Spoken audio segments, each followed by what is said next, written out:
or so. But let's talk about what's happening with the AMCs. Equity mutual fund inflows hit a one-year high in the month of March. The SIP inflows also remained rock steady and reached a one-year high of about 20,000 crore rupees. To discuss this and more, we are joined by Radhika Gupta, the Managing Director and Chief Executive Officer at Edelweiss Asset Management.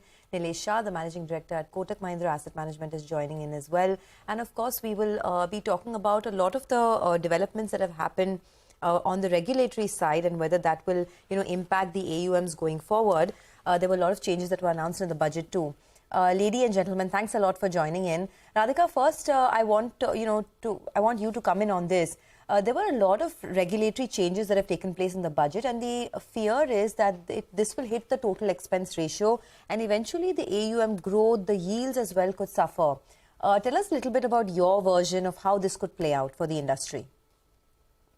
So, Sonia, if you are referring to the conversation that SEBI put out on the review of total expense ratio, then I think, while that conversation is yet to conclude and we're yet to see the outcome, I think over the last 10 years, the mutual fund industry has seen a lot of regulatory changes. Recall there was a TER cut in 2018.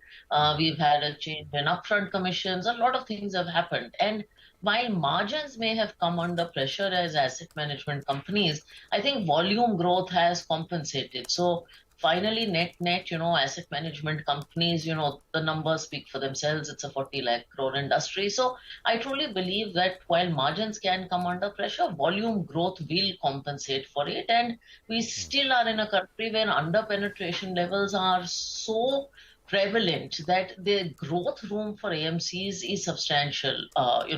The second change, I think perhaps that you're alluding to, of course, is the whole change around fixed income taxation. And as far as that is concerned, I think it is wait and watch for the next 3 months. I know a lot of people have been saying, FDs are now far more attractive. Yes, certainly debt mutual funds are, the tax alpha or so, is gone.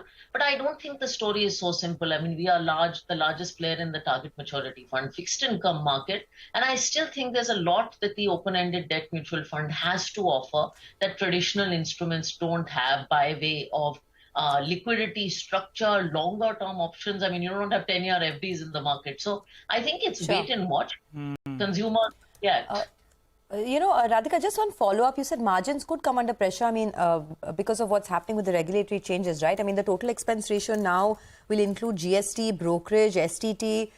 There's a uniform total expense ratio across schemes. So can you quantify for us what would the margin pressure be? Because there was a brokerage report. BOFA actually downgraded a lot of the AMCs, saying that there's significant amount of pressure expected. Could you quantify it for us? I think it's too early to speak to that because all this is conversation until something concrete on TER comes out. For instance, if brokerage and GST were to be included, and I'm saying this is just a conversation, perhaps total expense ratio might be increased just a little bit to make up for that. So I think everybody is cautious of the fact that there are listed AMCs, who have meaningful market cap and, any action will be thought through. So I think it is a little early to quantify exactly what the impact on margin pressure will be because the rules are not out and I know a lot of discussions are happening. Radhika and Nilesh, great to have both of you here. Thanks very much. Nilesh, if I can come to you on this total expense ratio and not from your firm's point of view, but from an industry point of view, if you just step back, because this will have implications, right? If brokerage, etc., is included within the total expense ratio, I'm sure AMCs will pass some of this on to, to the sell side in terms of lower brokerage paid. That has then cascading effect in terms of, the quality of research, service, the coverage of stocks. Just talk us through, the implications of if something like this were to actually happen. Because as Radhika said, while it has not happened, what we heard from the SEBI chief, it seemed like they were very keen that this should be the path going forward. Your sense, Nilesh? SEBI's processes of consultation, as industry, we have shared our feedback. We hope and pray that the feedback will be considered while formulating a policy. At the end of the day, we will have to follow what the regulation is. As business, we will definitely try to optimize our cost, share our burden with partners. But at the end of the day, do remember that there are three models in industry. One model is new pension scheme, where dice is loaded in favor of investors with very, very low operating expenses. And the manufacturer or the distributor does not get rewarded for their efforts. Despite giving tax incentives, the total AUM in NPS is less than 60,000 crore from non-committed subscribers like government employees. The other side of the model is insurance, where dice is loaded in favor of distributor and manufacturer, and investors have to bear higher cost. We believe mutual fund is the right model, where dice is equally in favor of distributor, manufacturer, and investor. We believe in SEBI as our regulator will do everything to expand mutual fund industry and support its growth so that we can continue to provide financial freedom to every Indian. But that's very well explained, Nilesh. Could you tell us, Nilesh, I mean, so on an average, what is the brokerage that you pay at this right now? So the brokerage which is paid to sell side is regulated under SEBI regulation. There is a cap of about 10 to 12 basis point on a cash trade. And on the derivatives trade, it's even lower. So effectively, the domestic brokerage or sell-side brokerage receive a very, very restricted amount. Correct. So if this 10-12 paise is included into the TER, I mean, could you tell us what could be the implications for profitability? Or this, as you said, you began by saying some of it will be split in terms of you'll pass some of this on in terms of lower commissions, etc. But broadly, what kind of numbers are we looking at, Nilesh? Is there a way to assess at this point? Prashant, we will cross the bridge when it comes. As of today, we really haven't done calculation in terms of what will be the brokerage outflows, what will be impact on TER, because this is part of a fairly broad reform package. This is just one element of what's probably expected to come. So once it comes, we'll have a look at it and do a fair division. There will be benefits for investors undoubtedly. There will be cost sharing between manufacturer, distributor, and also sell-side brokerages.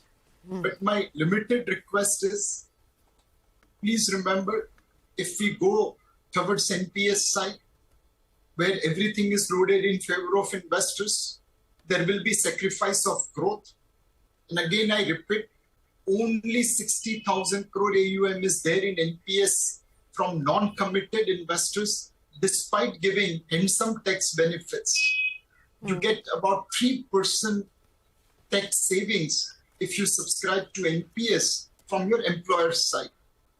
This is the highest tax incentives ever offered in India, and yet you have only 60,000 crore after more than 1.5 decades. On the other side, we know when the dice is loaded in favor of manufacturer and distributor, the investors' interests are shortchanged. Mutual fund industry has balanced between cost and benefit. It has shared equally the pie between manufacturer, distributor, and investor. Sure. Got it. All right, just one final question, Radhika, to you. You were talking about the debt funds, right? With this recent withdrawal of indexation benefits, how do you see the flows into debt funds get impacted over the next, say, year or so? So I break this into two parts.